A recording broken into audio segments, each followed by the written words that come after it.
Agora para gravar, professor. Tá gravando. Joia, boa noite a todos. Está todo mundo vendo a apresentação? Sim. Joia. Bem, não sei quantos de vocês já passaram na geriatria, se todo mundo já passou. Alguém não passou ainda? É bom para todo mundo, quem passou, quem não passou. Pergunta, enquete rápida. Vocês têm liga de geriatria? Não. No SESMAC acho que tem, mas eu nunca participei, não. E tem o curricularizado, a disciplina? Como optativa, na época que a gente rodou, eu acho. No meu período era optativo. E aí, o que é que vocês acharam da geriatria, quem rodou? É diferente, é igual? É parecido, é mais ou menos? Quero nem voltar, que é muito trabalhoso. É um atendimento bem amplo, né? Voltado a vários setores da vida do idoso. Foi na optativa que teve também, no sétimo período. Não se preocupe, não é exclusividade do SESMAC. Infelizmente, a boa parte das faculdades, acho que metade das faculdades, e aqui não tem curricularizado uma disciplina de geriatria, ou não existem conteúdos mínimos ali exigidos em geriatria. Então, a gente ainda está distante dessa meta, né? Porque não vai ter geriatra para todo mundo. Então, todo mundo que mexer com clínica, né? Todo mundo que atender idoso, ou seja, exceto quem fizer obstetrícia e pediatria, todo mundo que atender idoso vai ter que ter noção de geriatria. E que bom que vocês estão tendo a oportunidade de passar, né, no ambulatório, de rodar e de ver as diferenças e de discutir um pouco geriatria. Pelo menos já faz a diferença. Várias outras faculdades não têm essa oportunidade. Então, é um atendimento diferente, né? Como a Andresa não falou, que é um atendimento amplo. Mas faz sentido ser amplo ou é porque dá para ser amplo ali ou faz sentido ser amplo? Como é? O que é que vocês acham?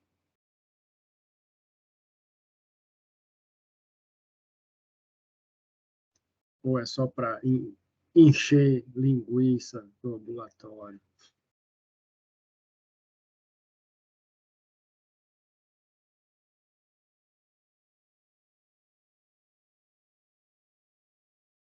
Ou acha que dava para ser resumido e acabou? Não, acho que o paciente idoso é muito complexo, né? Tem que olhar cada partezinha dele, porque tudo está interligado. Então, por isso que normalmente são consultas demoradas, porque tem que olhar cada detalhe da vida do idoso, da saúde, do bem-estar dele. Então, é bastante complexo, é por isso que é amplo. E que influencia na saúde, né? Então, não é só por perguntar, porque quase tudo que a gente coloca ali influencia diretamente em como o idoso vai conseguir manter a aderência aos tratamentos, como o idoso vai conseguir ter um suporte social, como o idoso, né, além das morbidades que a gente já tem. Então, o idoso é mais complexo, né? Ele tem mais morbidade, ele usa mais medicação, ele pode ter mais declínio funcional, ele pode ter mais declínio cognitivo. Então, tem alguns sintomas atípicos. Então, é diferente você lidar com o idoso de você lidar com o jovem. Do mesmo jeito que é diferente você lidar com criança de você lidar com adulto. Então, se você tem fases distintas do ciclo que são marcadas por alterações, né, por desenvolvimento, por doenças diferentes, faz muito sentido você ter uma visão diferente. Então, do mesmo jeito que criança, né, inclusive neonatologia, pediatria, ediatria, cada fase dessa é marcada por uma alteração evolutiva, uma alteração de maturação sexual, de maturação, né? Uma alteração de crescimento diferente. Isso fisiologicamente, e marcada por doenças, né, diferentes ali, mesmo na infância, você tem doenças diferentes de acordo com a faixa etária, né? E no adulto, faz sentido, você já se desenvolveu e você tem ali as alterações, né, que você pode ir adquirindo ao longo da vida, mas em geral está todo mundo bem. E no envelhecimento você tem o declínio da reserva funcional e você pode ter muito mais comumente alterações relacionadas a isso. Você tem doenças específicas, né? Você tem o idoso que usa mais medicações, você já tem outros problemas para prestar atenção, você já tem muito mais frequente declínio de memória. Então, você tem uma série de alterações que podem existir e uma série de dimensões que você precisa avaliar. Agora, como faz no ambulatório, vocês veem, né? É demorada a consulta. Mas nem sempre você tem um ambulatório que você pode demorar tanto tempo. Na verdade, ali é um ambulatório didático que pode se dar a esse luxo. Mas quando vocês forem trabalhar, vocês vão ver que as consultas são muito mais rápidas, você tem muito mais paciente para atender. Então, nem sempre vai dar para sentar e fazer toda a avaliação de uma vez só. Às vezes você vai precisar fracionar a avaliação, você vai precisar focar em algumas coisas e ir fazendo avaliações diferentes ali ao longo dos atendimentos. Isso aqui a gente habitualmente faz de uma vez só, mas você vê que nem sempre você vai ter essa disponibilidade. Então, vou falar um pouquinho sobre o envelhecimento populacional, né? Como a gente encara esse envelhecimento como sociedade, quais as alterações, né? Porque é tão variável a gente envelhecer, e porque a gente precisa ter um olhar um pouquinho diferenciado, com uma avaliação diferenciada de idosos, né? Então, esses são os objetivos da aula. Deixa eu só pegar o marcadorzinho aqui. Eu acho que ele está passando sozinho, mas eu vou voltar. Então, essa é a plaquinha, ó, que você tem, quase todo mundo tem ali, né, para marcar a vaga de idoso, por exemplo.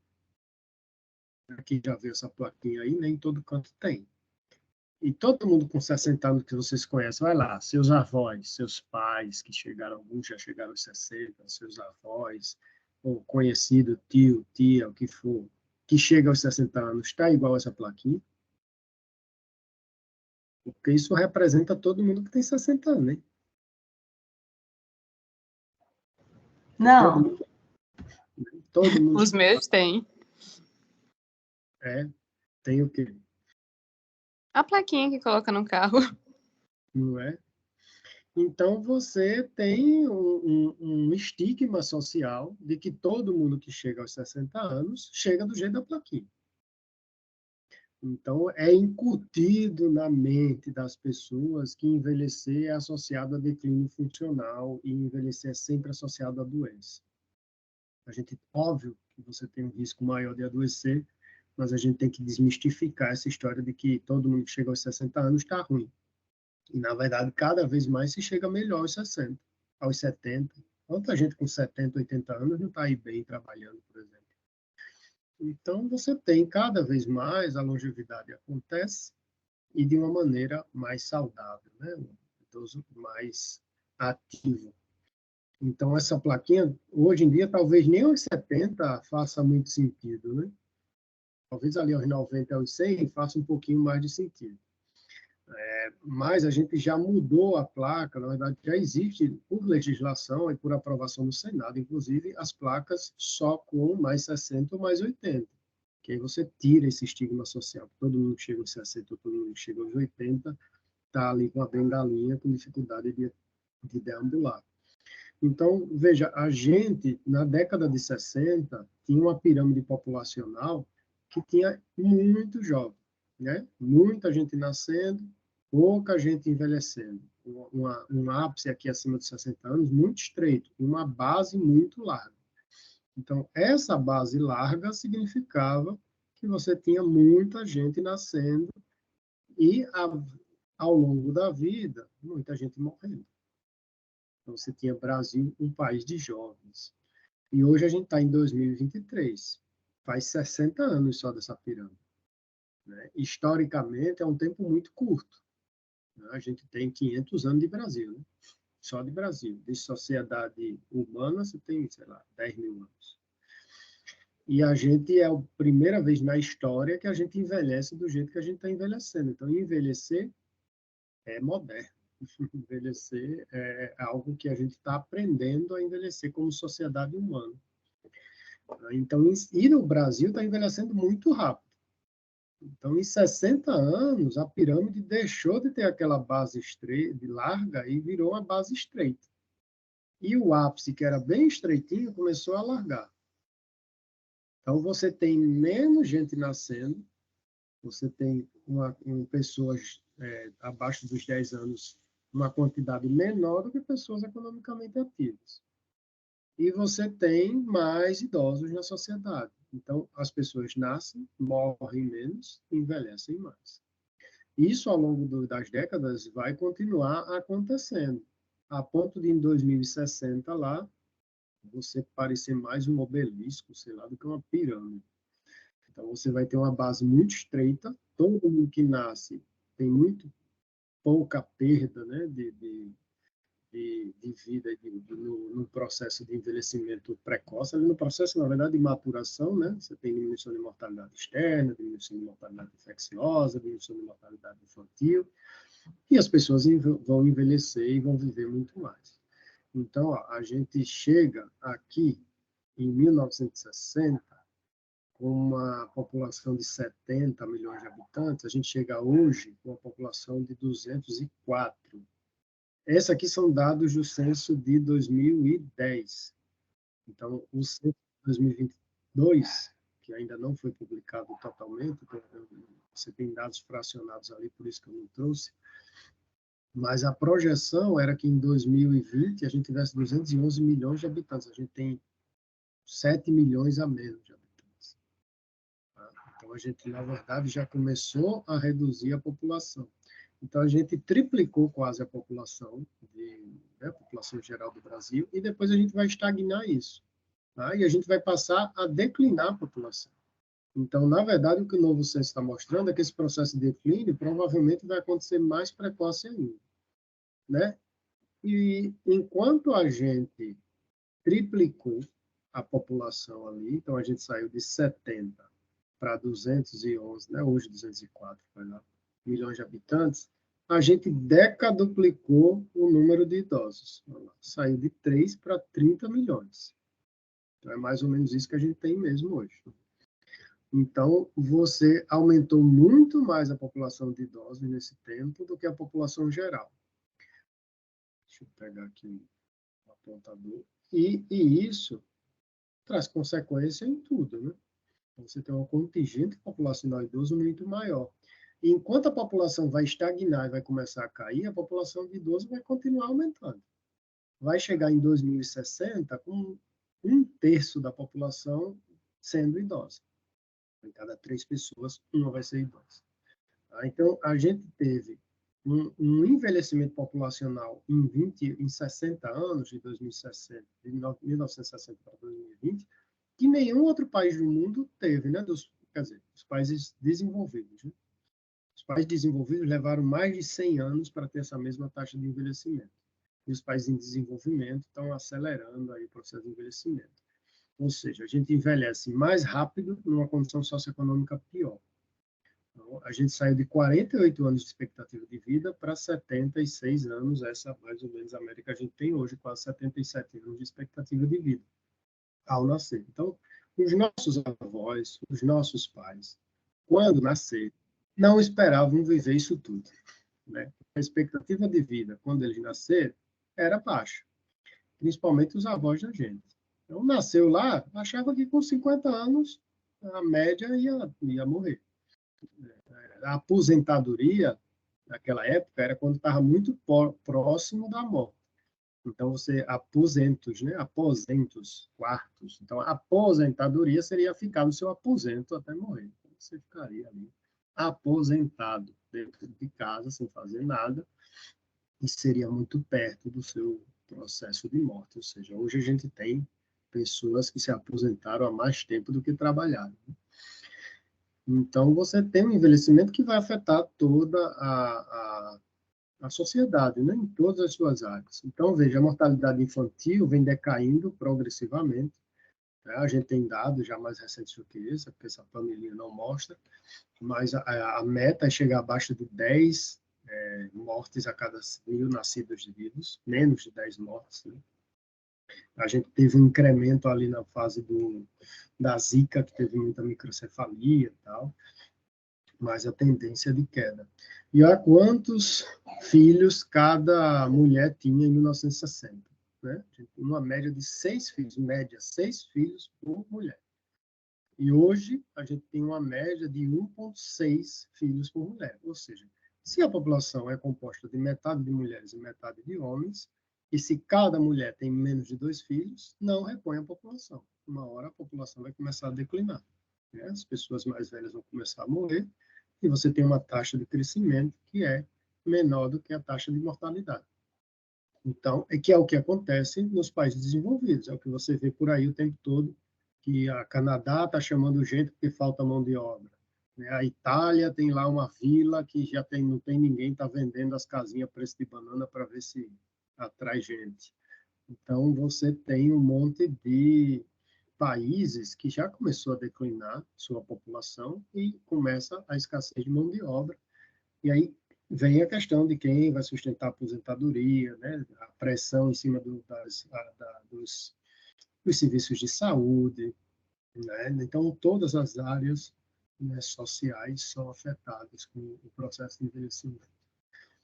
Então, a gente precisa envelhecer melhor, né? Porque quando envelhece com doença, a gente vai piorar muito mais, né? O custo social com aquele idoso, né? Não só financeiro, mas social, familiar, né? De mais presença de governo e de família para auxiliar. Essa aqui é a pirâmide populacional do Brasil, ó, em laranja. Então, veja aqui, isso aqui era em 2018, projeção, né?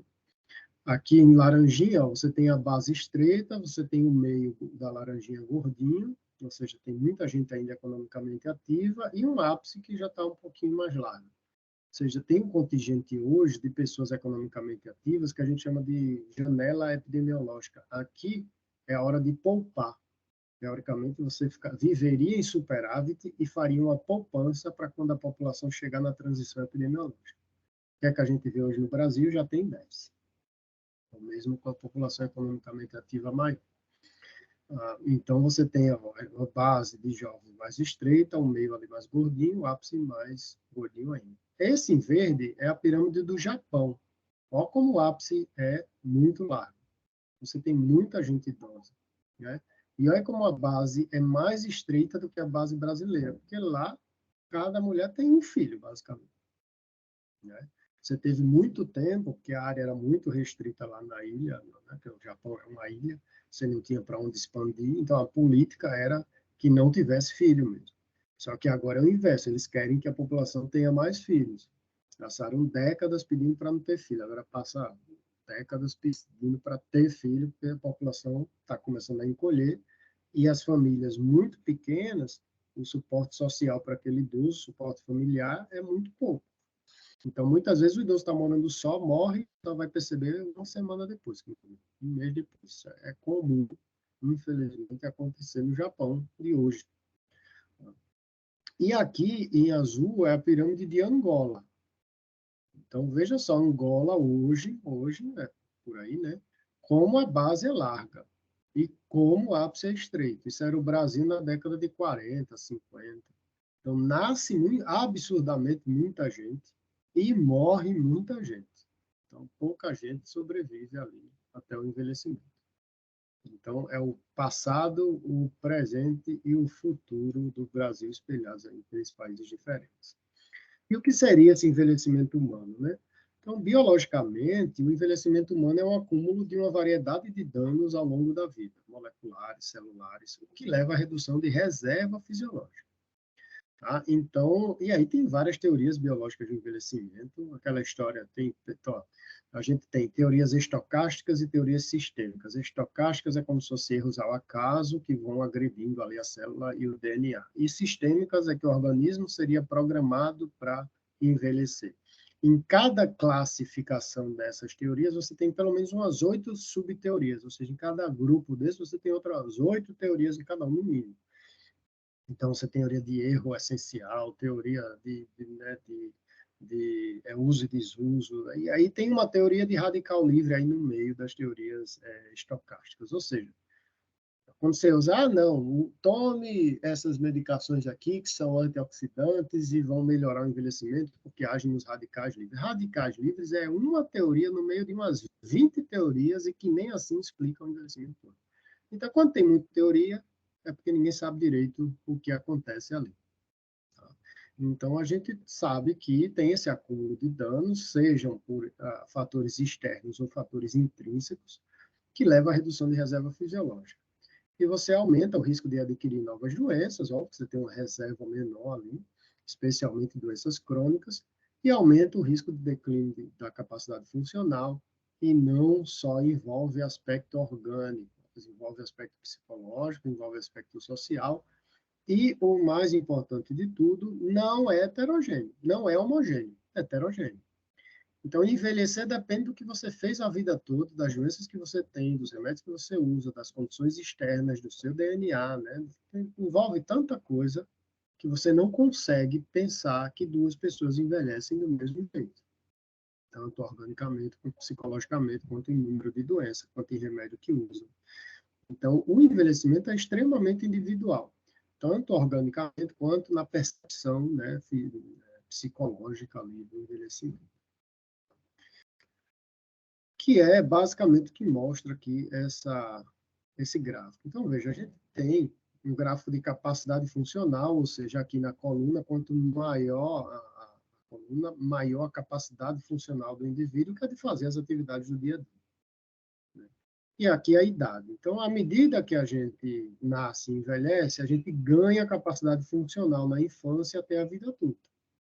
Então, a gente ganha, que a gente vai adquirindo, né? Você cruza esse limiar de incapacidade já na infância. Então, quando você cruza o limiar de incapacidade, você vira capaz de fazer qualquer coisa ali, participar do MasterChef, fazer lá a atividade de casa sozinho. Então, já na segunda infância, você vira ali independente, né, para a maioria das coisas, e você melhora essa capacidade funcional. Quando chega ali em torno dos 30 anos, você está no pico da sua capacidade funcional. E na idade adulta, você mantém o seu nível de capacidade funcional com pouco declínio ao longo do tempo. Né? Você mantém mais ou menos uma reserva parecida, óbvio que declina um pouco ali, depois dos 30 já começa a declinar. E no envelhecimento é que você tem um declínio mais acentuado dessa reserva funcional. Mas veja, eu estou falando em reserva. Tá? Aqui é mais ou menos o ponto dos 80 anos. Então, a reserva, ela diminui. A função, não. A gente não cruza o limiar de incapacidade. Então, no envelhecimento normal, mesmo em idades mais avançadas, se você não tem nada que limite a sua funcionalidade, você não deveria ficar dependente. Né? E a partir daí, você já começa a pensar, pô, se é normal não ser dependente no envelhecimento, e esse monte de idoso dependente? Esse monte de idoso dependente não está envelhecendo normal. Ele não está envelhecendo com saúde, está envelhecendo com doença. Então, envelhecimento com dependência funcional significa que tem alguma doença subjacente causando esse declínio e essa dependência funcional no idoso, que é o que acontece com quem envelhece mal. Essa segunda linha aqui, que ela pode partir daqui, mas ela pode partir aqui de baixo. Se você não adquiriu capacidade funcional suficiente ao longo da sua vida, isso pode servir para qualquer sistema. Se você, por exemplo, teve desnutrição na infância, então sua capacidade de imunidade, sua capacidade muscular, seu tamanho, sua altura, né? Se você não teve escolaridade, né, durante a infância até atingir a vida adulta, você é analfabeto, perdeu o desenvolvimento cerebral, né? Não vai partir aqui de cima. Então, veja que o envelhecimento ele parte da infância. Se você quer uma população que envelheça bem, você tem que partir de uma infância que seja muito bem cuidada. E na vida adulta, você mantém ali um nível, né, alto, controlando as doenças que apareçam, né, praticando a atividade física, se alimentando melhor, tendo bons hábitos de vida. Agora, se você adquire doenças ao longo da vida, se você tem maus hábitos de vida, essa reserva é consumida muito mais rápido e você vai cruzar o limiar de incapacidade quando idoso. E por isso é tão heterogêneo o envelhecimento. duas pessoas nunca envelhecem do mesmo jeito. E até gêmeos vão envelhecer diferentes se submetidos, né, a ambientes diferentes, porque depende muito do meio externo, não só de genética. Tá? Então, esse é mais ou menos um gráficozinho do que acontece. Esse gráfico serve para o envelhecimento global, mas serve para qualquer sistema orgânico. Tá? Tem sistema que vai envelhecer normal, por exemplo, eu tenho um envelhecimento normal do aparelho cardiovascular. Não tem hipertensão, né? Meu coração é bom, não tem insuficiência cardíaca, nada, mas eu tenho uma senilidade ali do pulmão. Sei lá, fumei, estou com DPOC, e aí eu tenho uma incapacidade, uma insuficiência respiratória aos esforços. E aí você já cruzou o limiar de incapacidade. Então, você tem ali diferentes contextos. Né? O envelhecimento cerebral. O cérebro é ótimo, mas o coração tem insuficiência cardíaca. Então, depende. Isso serve também para cada sistema orgânico, não só para o envelhecimento global. Deu para entender até aqui? Tudo certo? Querem perguntar alguma coisa? Pode Não. seguir.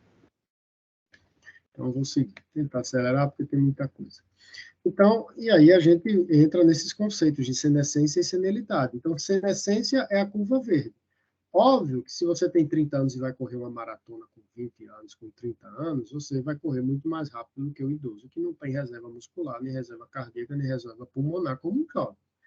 Mas não significa que o idoso vai ter insuficiência cardíaca, insuficiência pulmonar, insuficiência muscular. Né? Ele não terá.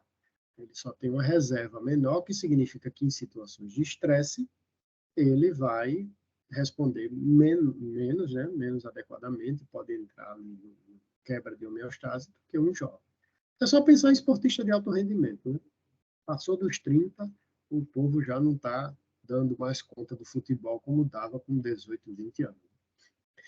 Então, o povo ali, 40 anos, está aposentado, no máximo. Tem uns agora que estão passando os 40 anos, mas é às custas de um treino todo específico, uma dieta toda específica.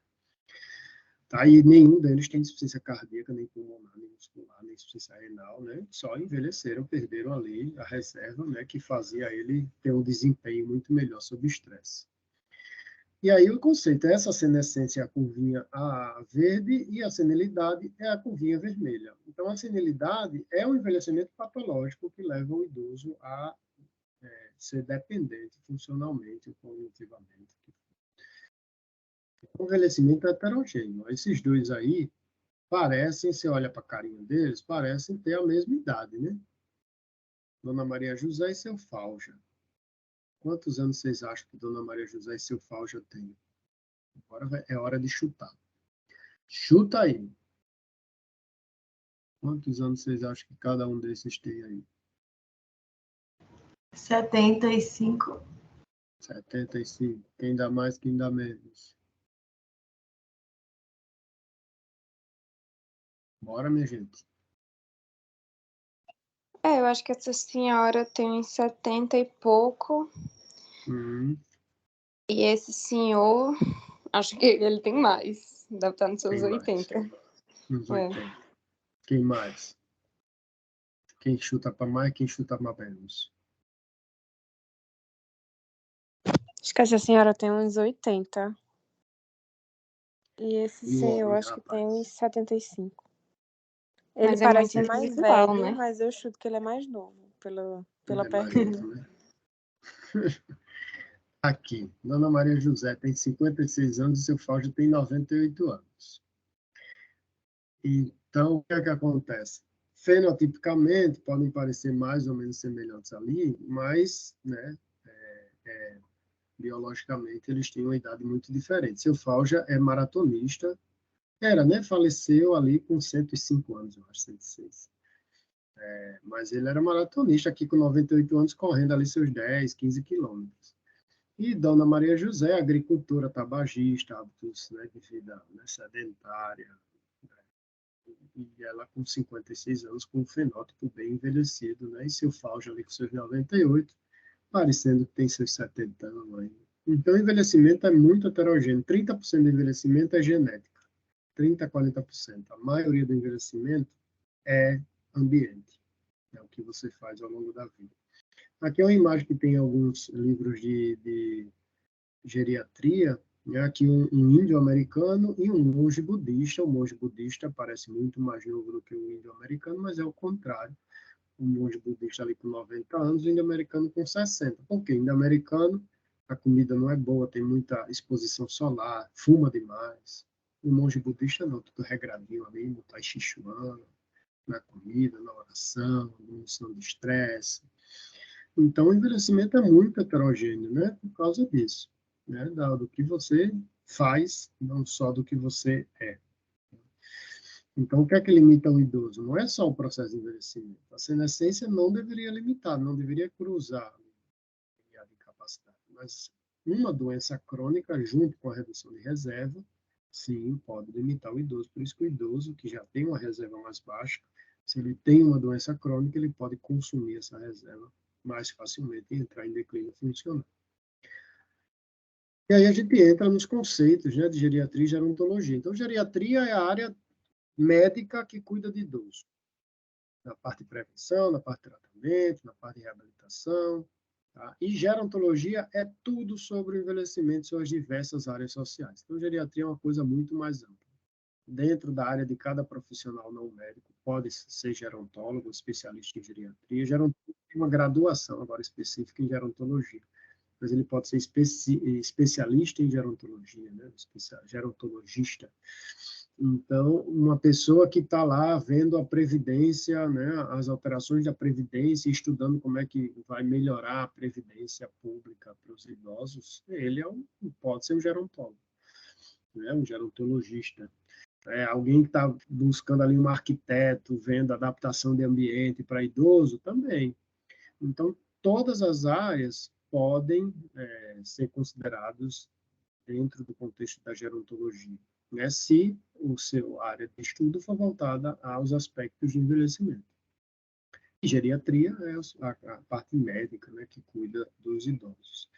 Então, os idosos ele têm muito mais chance de ter multimorbidades, e por causa de ter mais doenças, usar mais medicamentos, de ter polifarmácia, de ter síndromes geriátricas específicas, eu vou falar um pouquinho, de ter incapacidade funcional, de aí se tornar como aquela plaquinha frágil, né, com dificuldade de marcha, sensação de exaustão, perda de massa muscular, né, doenças ocultas, ou seja, começou a declinar funcionalmente, eu falei que não é normal, então se começou a declinar e ninguém sabe ainda o que é que está levando ao declínio, é uma doença oculta, você tem que procurar.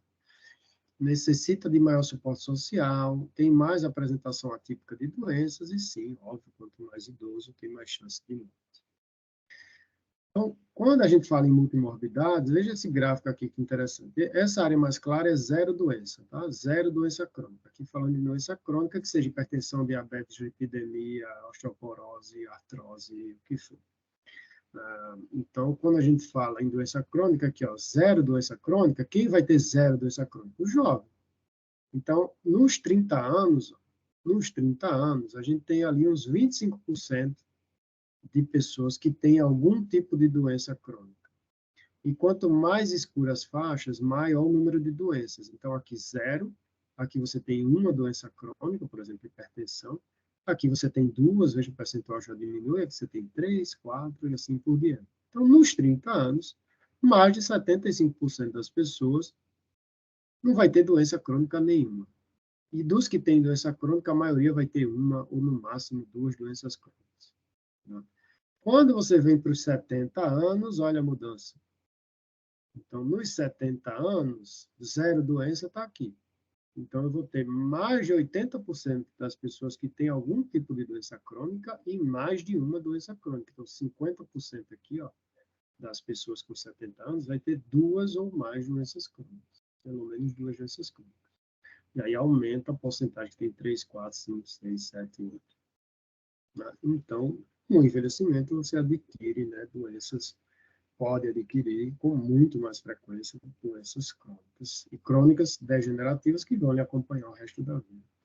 E aí, se você tem mais doenças, você tem mais prescrição. E aí você pode ter a polifarmácia, que é o uso de mais do que 4 medicamentos por dia, 5 ou mais medicamentos por dia. Na maioria da literatura, tem literatura que fala de 7, mas em geral ali, 5 ou mais remédios por dia. E que hoje em dia é muito fácil, né? Você está lá usando ômega 3, todo mundo passa ômega 3, serve para muita coisa não, todo mundo passa. Ômega 3, cálcio com vitamina D, um remédio para pressão, um remédio para colesterol, pronto, já está quase polifarmácia. Então, a polifarmácia é muito comum, né, porque as pessoas têm mais doenças ali no envelhecimento. Então, se você tem insuficiência cardíaca, pronto, você já é uma polifarmácia ambulante. Se tem insuficiência cardíaca, diabetes, colesterol alto, pronto. Você usa no mínimo 10 remédios ali.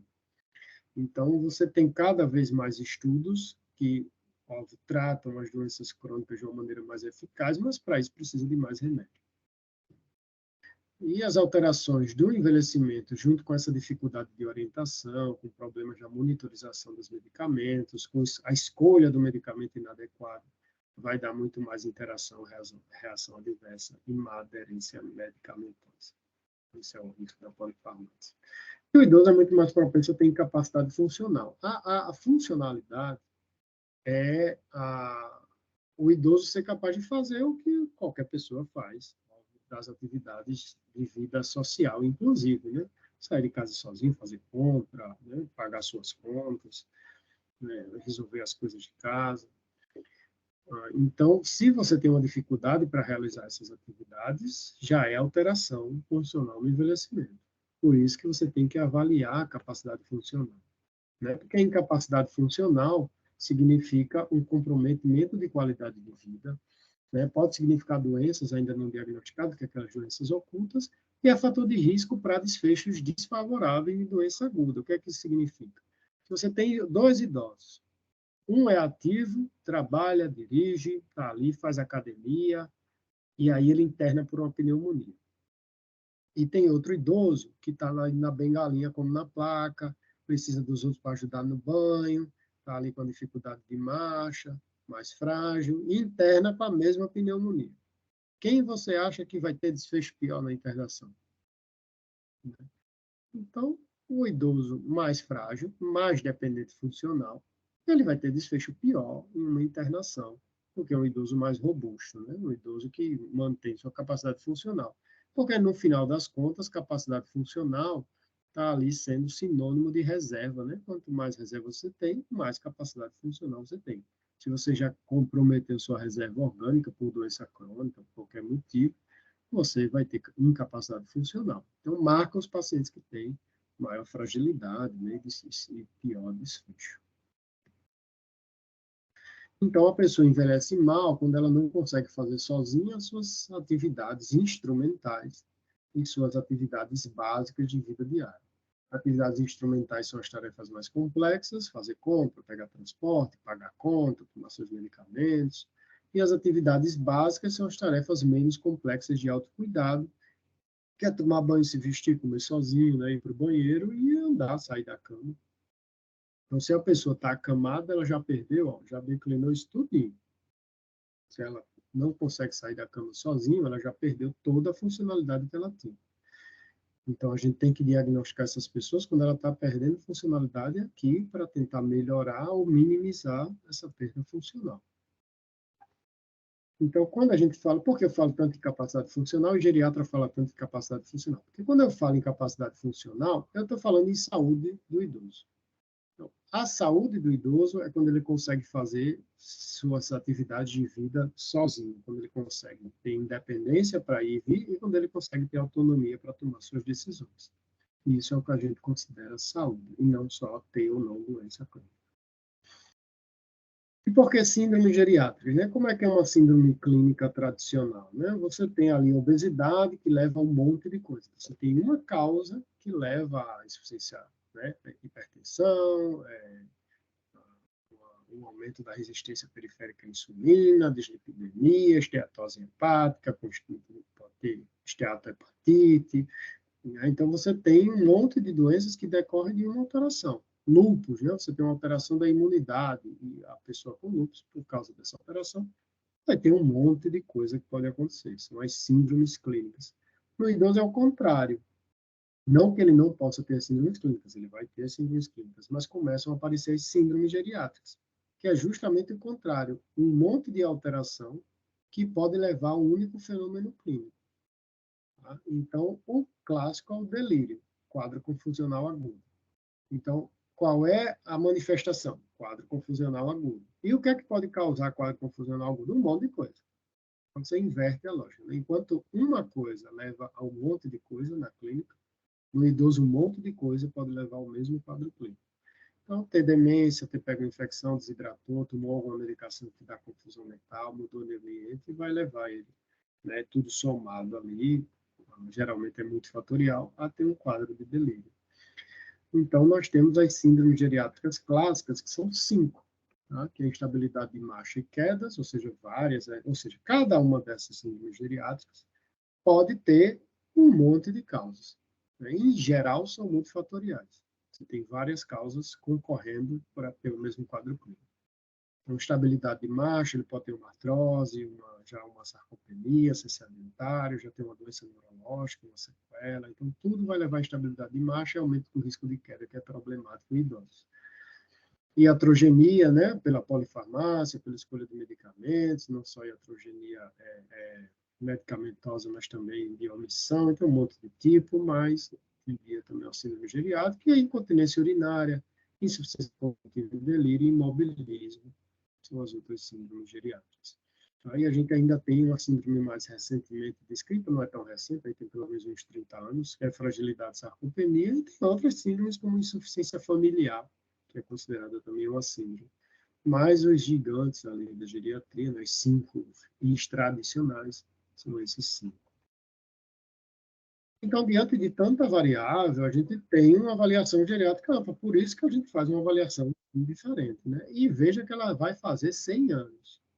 Tá? Então, tem 100 anos que a gente já tem uma avaliação específica para uma sistematização.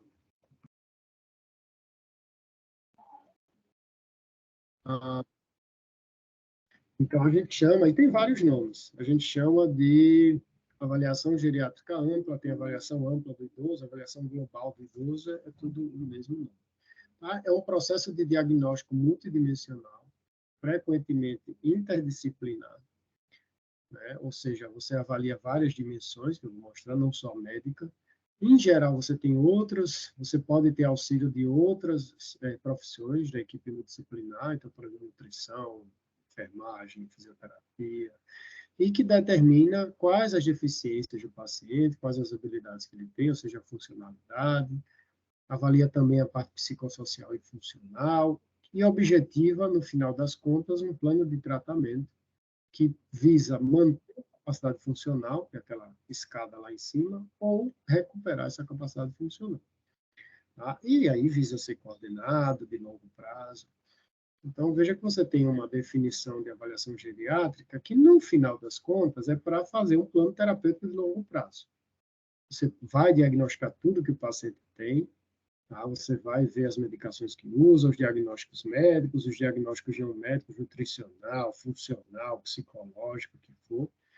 Mas, no final das contas, o que você quer com tudo isso é que tem um plano terapêutico de longo prazo, ou seja, eu quero saber como o idoso que eu estou vendo agora vai estar daqui a 5, 10, 20 anos, que vai ser integrado com uma equipe multidisciplinar, ou seja, a equipe multidisciplinar participa desse processo, porque você vai precisar de alguém para, no mínimo, manter ali a musculatura, então, no mínimo, vai precisar de um educador físico.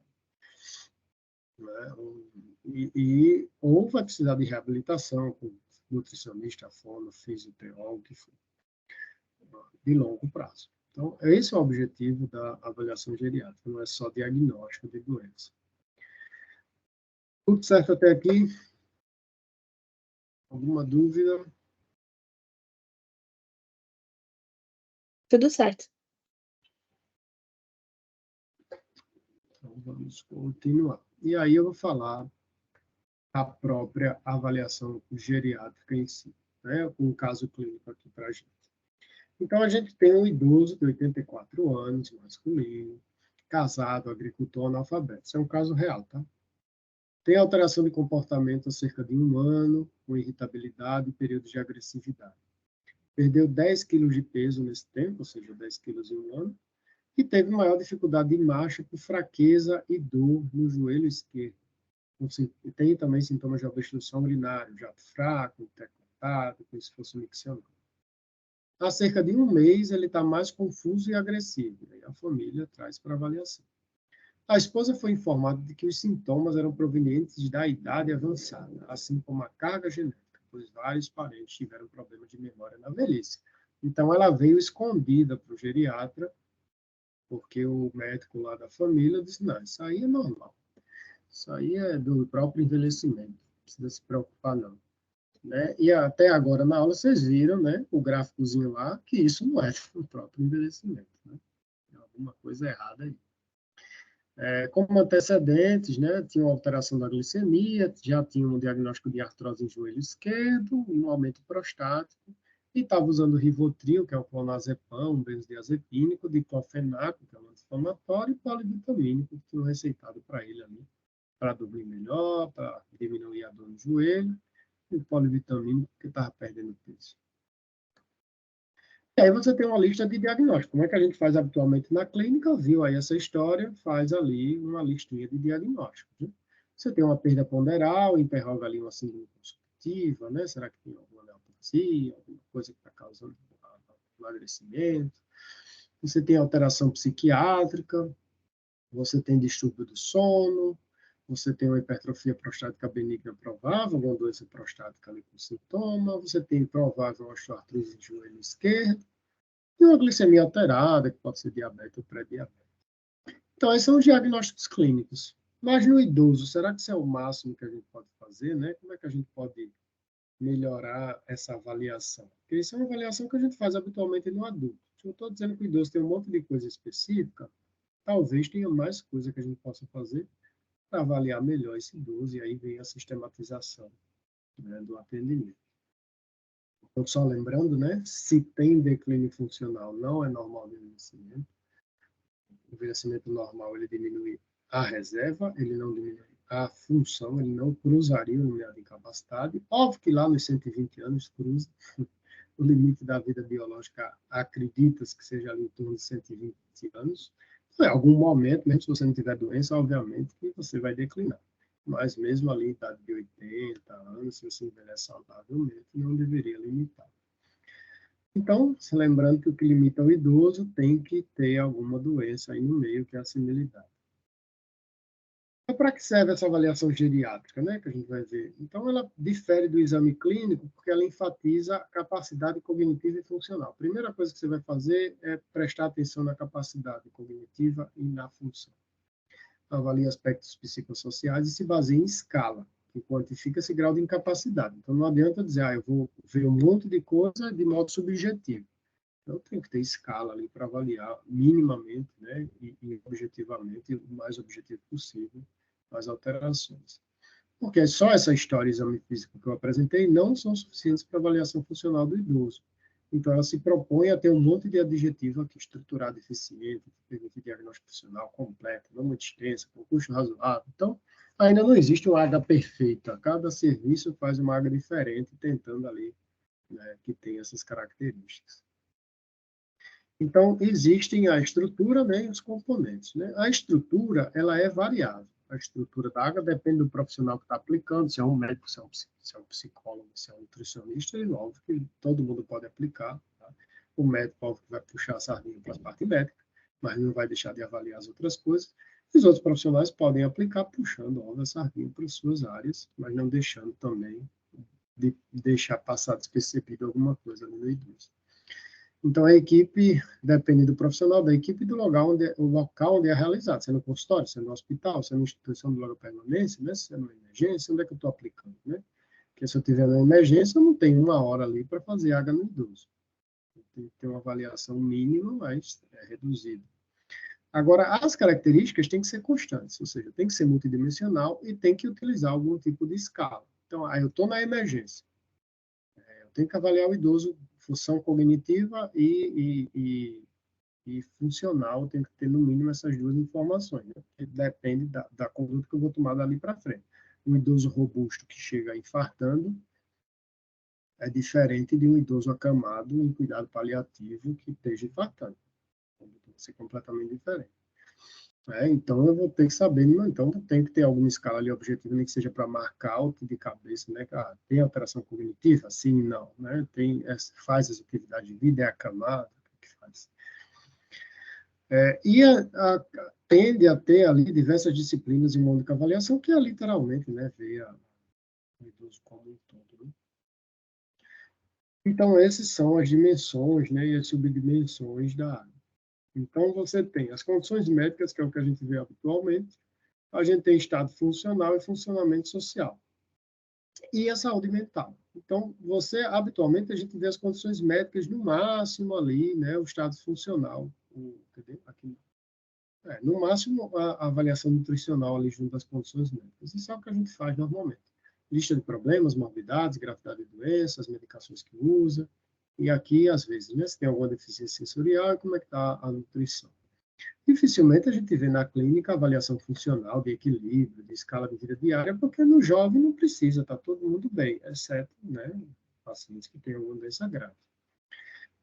E na saúde mental, a gente sempre tem que ter rastreio cognitivo para depressão, tá? E funcionamento social, se a gente tem recurso ali suficiente para aquele idoso, se você tem uma família para dar suporte familiar, se você, como é que ele está inserido na comunidade, né?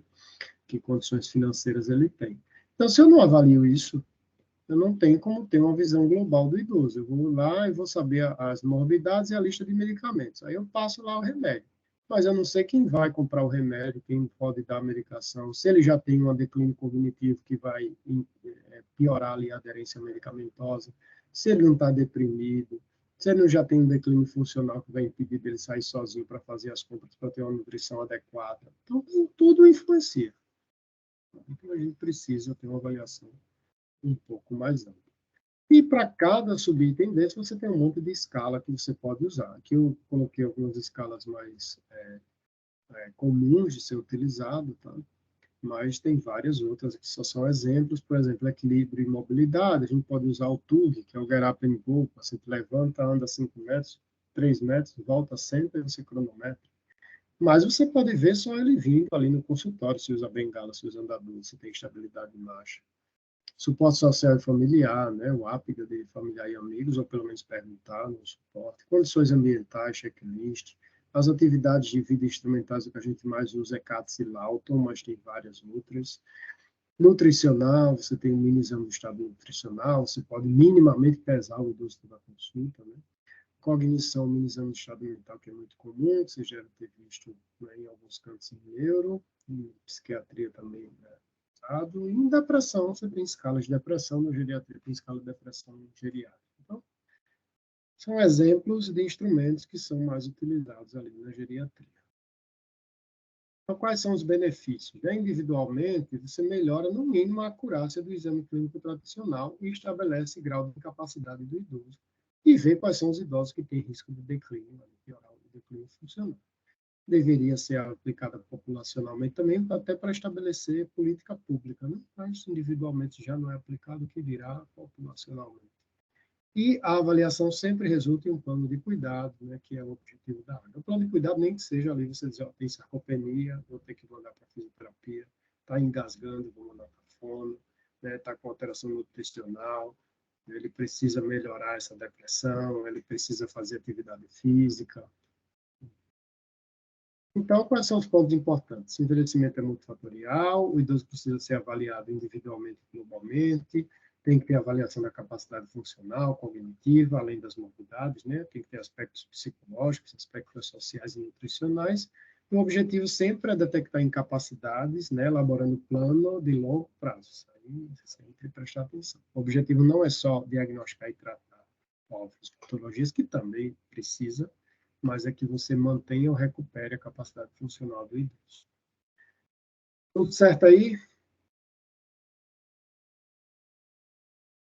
Alguma coisa? Perguntas? Posso tacar? Sim, Aparecendo aquela cabine lá do Silvio Santos. Quer uma bicicleta no lugar de uma barra de ouro? Sim! Exemplo de água. Então, vamos lá. Isso aqui é um exemplo que a gente aplica A gente, óbvio que é só um exemplo, tá? Então, você tem uma avaliação geriátrica ampla, com nome, com tudo ali, e você tem as multimorbidades e as medicações que usa. Tem um meio aqui que não está aparecendo, que, óbvio, é a anamnese e o exame físico, que aí não vai diferenciar muito, né, do que a gente faz.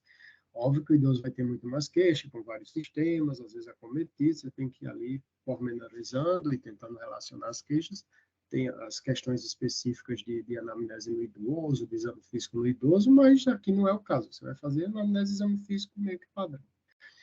Mas você tem que prestar muita atenção nos diagnósticos e em todas as medicações. Vai lá o teste do saco, né? Manda trazer num saco todos os remédios que usa. Porque você tem que olhar tudo que o paciente usa. Casca de mulungu, né? Cogumelo do sol, ômega 3. O povo fica usando um monte de coisa que nem está prescrito. Tem prescrição redundante. Às vezes está usando losartana de um médico, valsartana de outro médico, simvastatina do outro, com atorvastatina do outro, AS de um, com somalgin do outro. Então, às vezes, ele está usando vários remédios que servem para a mesma coisa e ninguém se comunicou ali. Então, e tem um monte de remédio que nem prescrito está e alguns são inapropriados. Então, você tem que saber, literalmente, tudo que o idoso está usando. Tá? Nunca ele sabe, tem que trazer o remédio. Então, a gente faz a parte de prevenção também, qual é a situação vacinal, né? Se tem vacina para gripe, agora Covid também, pneumococo, tétanos, minimamente ali. Se tem alguma deficiência sensorial, se faz atividade física, se tem atividade de lazer e se tem suporte social ali, né, com quem mora, que é o cuidador principal, se mora sozinho, se não mora, se tem um suporte financeiro adequado.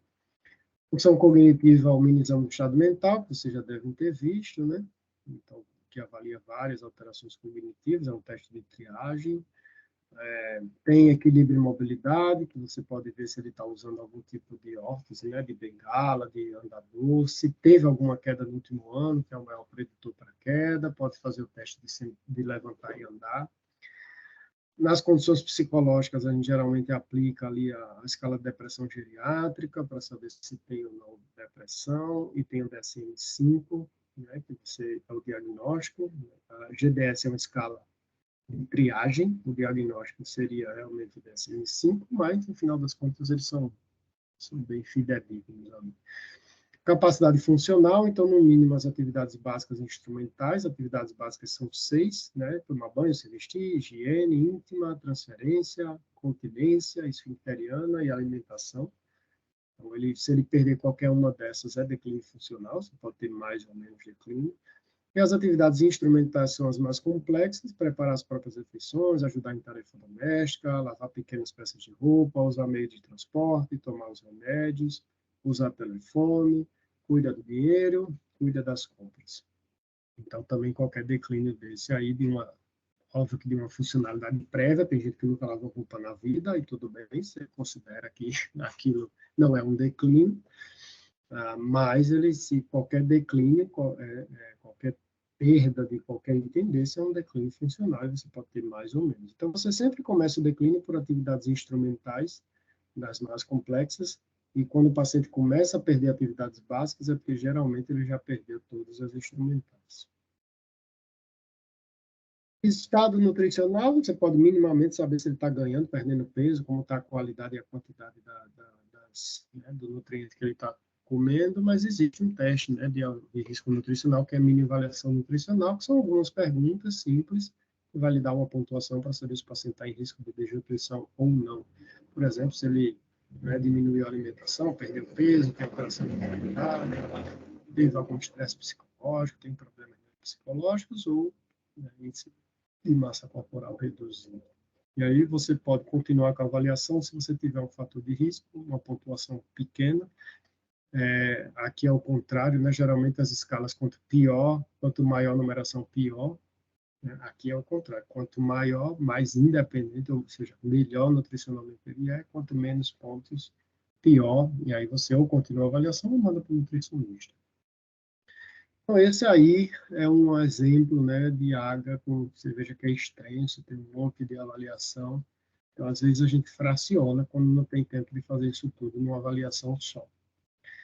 Tá? E a gente, hoje em dia, tem uma avaliação que chama 5M, que na verdade, não é bem uma substituição à água, mas são tópicos que você nunca deve esquecer de avaliar no idoso.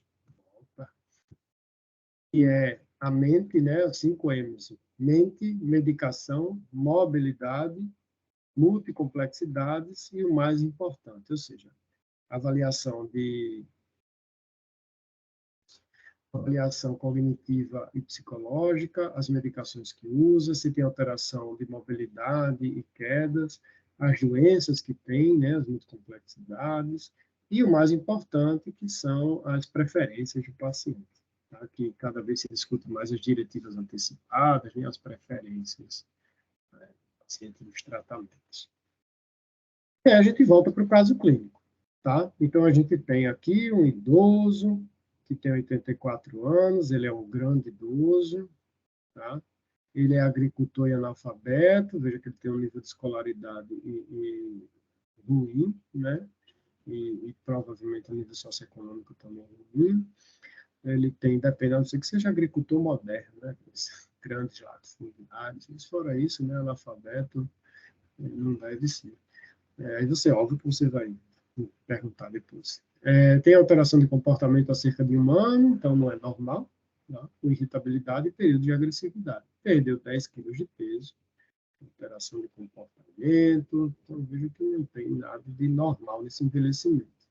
Teve maior dificuldade de marcha, então ele já começa a declinar a mobilidade, tem sintomas urinários, com perda urinária, então veja, ele tem incontinência urinária também, ó, já é outra síndrome geriátrica.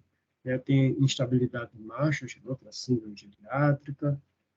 Há cerca de 1 mês está mais confuso e agressivo, então isso aqui se chama delírio, geralmente. Tá? O delírio, tá meio esquisito isso aí. Meio ruim o mouse aqui. Então, delírio é esse quadro confusional agudo que geralmente não dura meses, né? Dura ali horas, dias, no máximo 2 semanas. Mas ele está mais confuso e agressivo no último mês, pode aí ser alguma coisa que está acontecendo e não apenas uma alteração normal, né? Nunca é normal. A esposa foi informada que os sintomas eram provenientes da idade avançada, a gente já viu isso que não é, né? Só a idade avançada não vai levar a isso tudo, não. E os antecedentes a gente viu lá, né? Então, a gente tem uma lista, né, de problemas, ou seja, está faltando que informações aqui, né? Que informações faltam aqui dessa avaliação? Todas as outras dimensões, né? Ninguém perguntou, isso aí só tem dimensão orgânica, dimensão médica, né? Cadê as outras dimensões? Cadê a avaliação funcional? Cadê a avaliação cognitiva? Cadê a avaliação psicológica? Cadê a avaliação nutricional? Cadê todo mundo? Então, buscando mais informações. Aí você passa a perguntar outras coisas dessas dimensões. Então, veja, além da irritabilidade do período de agressividade, você vai triar, objetivamente, se tem quadro depressivo junto. E aí ele apresentava tristeza, anedonia, isolamento social, fadiga, choro fácil, dificuldade de dormir, ou seja, tem um quadro depressivo. E se você não pergunta, não questiona para o idoso, às vezes, na maioria das vezes, vai perder diagnóstico. O idoso nunca vê porque vem deprimido da consulta, diferente de jovem. Você diagnostica que o idoso está deprimido durante a consulta, mas, em geral, não é a queixa dele. Questionando ativamente, a esposa informa que há cerca de 2 anos o paciente vem com piora do quadro e declínio de memória, porque você está triando objetivamente memória, ou seja, já tem 2 anos esse declínio, com dificuldade para fatos recentes e além de estar mais agressivo. Então, ele já parece ter uma alteração cognitiva de mais tempo, né? Demência, alguma coisa. Vem perdendo funcionalidade nesse período, e aí a questão de avaliar, né, a funcionalidade, se atrapalha com atividades mais complexas, ou seja, já estava desorganizado para finanças e medicamentos, e teve um episódio de queda, né, com instabilidade mágica, queda, há 1 mês, há 2 meses. E aí, há 30 dias, foi atendido no médico da sociedade e foi prescrito Rivotril, e a gente viu ali que é atrogenia, né, Rivotril, quando ficou mais confuso e agressivo. Então, a relação temporal com a medicação ter iniciado e ele ter ficado mais confuso e agressivo. Sempre suspeitado em atrogenia, principalmente medicamentosa. E Rivotril é uma medicação que é proscrita, né, contraindicado, que não deveria ser usado, né, faz parte dos critérios de medicamentos inapropriados para o idoso. E a esposa está bastante sobrecarregada e cansada, já que cuida só de seu marido. E aí vem as escalas específicas. Veja que eles tinham só 3 das atividades básicas de vida diária, fazia transferência, higiene e alimentação, mas os restos já precisavam de ajuda. Não tinha nenhuma atividade instrumental de vida diária, ou seja, ele não fazia nada sozinho de mais complexo, ou seja, já perdeu um monte de coisa aqui. Né? Uma nutrição reduzida em quantidade e qualidade, cognição, 9 pontos de minimento, que é analfabeto tem que fazer pelo menos 18. Preenche critérios para depressão maior, DSM-5, 5 aqui. Né? Na parte social, mora só com a esposa, que também é idosa, ambos aposentados com um salário mínimo só, um filho mora próximo e 2 filhos moram longe de Maceió, e nenhum deles tem situação financeira confortável. Atividade física de lazer zero, exame de preventivo de vacinação, nada. E no exame físico, desorientado temporoespacialmente, joelho esquerdo com dor movimentação, marcha instável, redução de força de ambos os membros inferiores. Então, a gente sai dessa lista de problemas para uma lista muito mais ampla. Então, provavelmente, essa perda ponderal era secundária a um quadro depressivo, né? E até fragilização ali do paciente. Perda ponderal em idoso, doença neoplásica, não é a primeira causa, nem a segunda, nem a terceira. É diferente de jovem, né? Se não uma perda acentuada de peso em jovem, você já pensa logo em neoplasia. Idoso, não. O quadro depressivo é uma das causas mais comuns. Né? Secundária, quadro compulsivo e depressivo e fragilidade. Delírio medicamentoso, será que não é esse clonazepam que está deixando ele mais agressivo, né? Mais confuso? Uma síndrome demencial, né? Ele com um quadro depressivo associado, então ele tem um declínio cognitivo, tem alteração no exame do estado mental e tem declínio funcional, então isso já marca uma síndrome demencial. Um declínio funcional tanto pela osteoartrite de joelho quanto pelo declínio cognitivo e pela depressão, ainda tem instabilidade de marcha e queda. Estresse do cuidador e baixo suporte familiar, que é a tal da insuficiência familiar, e aí você tem que sentar e reorganizar. Uma hipertrofia prostática, óbvio que você vai ter os diagnósticos médicos também, né?